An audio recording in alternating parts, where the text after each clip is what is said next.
हरिद्वार अलकनंदा घाट गंगा जी के पावन तट पर भारतीय किसान मजदूर संयुक्त यूनियन का राष्ट्रीय सम्मेलन का दूसरा दिन, जिसमें वरिष्ठ राष्ट्रीय उपाध्यक्ष ईश्वर चंद्र त्रिपाठी, राष्ट्रीय पर्यवेक्षक भानु प्रताप सिंह चंदेल, राष्ट्रीय महासचिव पहल सिंह यादव, राष्ट्रीय कार्यवाहक अध्यक्ष वीर महेंद्र प्रताप सिंह सहित सैकड़ों किसान राष्ट्रीय पंचायत में, उक्त पंचायत में रीवा जिलाध्यक्ष भागवत द्विवेदी दमोह से, राजा राम पटेल कटनी से, दयाराम चौधरी, सौखीलाल साकेत, नथु रजक प्रसादी, कुशवाहा के अलावा महिला शक्ति में चौरसिया चौधरी, मोहनी सोधिया व श्याम कुमारी साहू और मेला सीमा आदि के साथ शामिल हुए। इस पंचायत में भी रेल के निजीकरण के खिलाफ आवाज बुलंद की गई। मोदी देश बेचना बंद करो, मोदी रेल बेचना बंद करो, पैसेंजर ट्रेन जल्द चलाओ जैसे नारे बुलंद किए। उसके पहले 5 जून को उत्तर प्रदेश के उन्नाव जिले में रेलवे स्टेशन के सामने धरना देकर प्रधानमंत्री के नाम संबोधित ज्ञापन सौंपा गया। जनता को यही संदेश देना चाहते हैं कि ये हमारा संगठन किसानों और मजदूरों से जुड़ा हुआ संगठन है। ये हरिद्वार में हर साल सम्मेलन 3 दिवसीय होता है।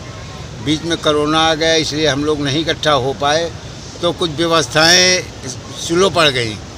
हम आज फिर यहाँ आए हैं इस सम्मेलन को सफल बनाने के लिए, और भी काफ़ी लोग रात में आ रहे हैं। ट्रेनों की समस्या थी, किराया सरकार ने इतना महंगा कर दिया है कि आम आदमी को अगर यहाँ बुलाओ तो वो अकेले पहुँच नहीं पाता, रेल के साथ ही निकल पाते हैं।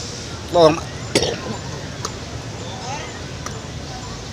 हमारा जनता को संदेश है, अपने किसानों को, मजदूर भाइयों को, सबको यही संदेश है कि हर साल इस प्रकार सम्मेलनों में आते रहें। कम से कम सरकार क्या कर रही है हमारे साथ, ये जानकारी हम लोगों के माध्यम से मिलती रहती है, आप लोगों के माध्यम से मिलती रहती हैं। लेकिन हमारा एक ही उद्देश्य है कि इस संगठन को सफल बनाने के लिए आंदोलन भी करने पड़ेंगे, लड़ाइयाँ भी लड़नी पड़ेंगी, इकट्ठे होकर कुर्बानियाँ भी देनी पड़ेंगी। और हम लोग ये तय करके आज रात को भी यही चर्चा करेंगे कि चाहे जितनी बड़ी कुर्बानी देने पड़े, हम सरकार से जो ये सरकार गलत कर रही है, हम लोगों पर, किसानों पर और मजदूरों पर अनर्गल अत्याचार कर रही है। बगैर पूछे कोई भी कानून बना देते हैं। जनता की भी भागीदारी होनी चाहिए। भाई सरकार बनाकर हम अपने ओर से भेजते हैं, तो सरकार को भी चाहिए हमारी बात सुन करके हम लोगों से समर्थन लेकर के तब कानून लाए। अभी दिल्ली की लड़ाई तो गांव तक पूर्ण से भी नहीं पहुंच पाई, लेकिन इस बार अगर आंदोलन हुआ तो ये लड़ाई गांव-गांव पहुंच जाएगी। और इसको हम अपने समस्त साथियों के साथ मिलकर के पूरा करने की हर संभव कोशिश करेंगे, चाहे जितनी बड़ी कुर्बानी हम लोगों को देनी पड़ेगी। जय जवान जय किसान।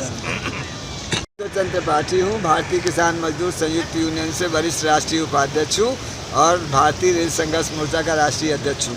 हमारे देश में कोरोना जैसी बीमारी को लाया गया, हवाई जहाज़ से बुलाया गया और षड्यंत्र करके यहाँ की रेलों को बंद करके कोरोना को फैलने दिया गया। और उसी की वजह से लोग जान बचा करके, लोग जो पैदल चले उनको एक्सीडेंट में मार दिया गया। सरकार ने उनको 1 रुपये नहीं दिया। इस बीच में किसानों की लड़ाई बिलों को वापस करने को लेकर के पूरे देश में चली।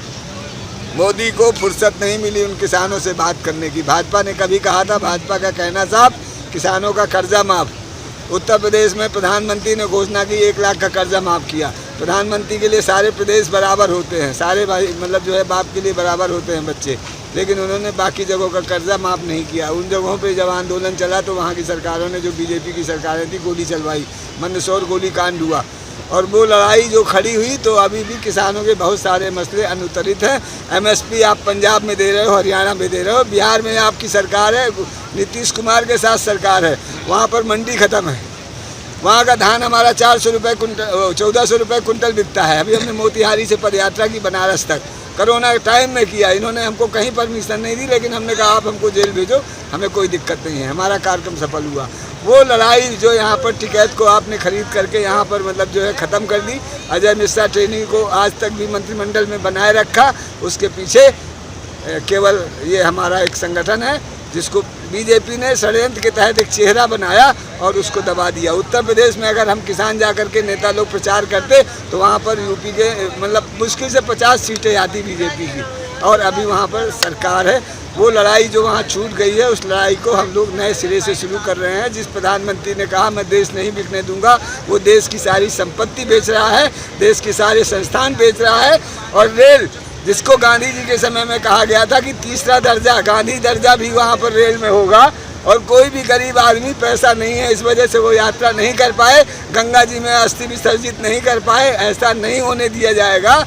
वो रेल आज बनियों की हो रही है। अंबानी अडानी जो इसके मित्र हैं, जो इसको फाइनेंस करते हैं, जो इसको चारों तरफ दौड़ाते घुमाते हैं, हवाई जहाज़ में इसका खर्चा उठाते हैं, प्रचार करते हैं, उनकी ये रेल होने जा रही है। जो रेल हमारी भारतीय रेल थी।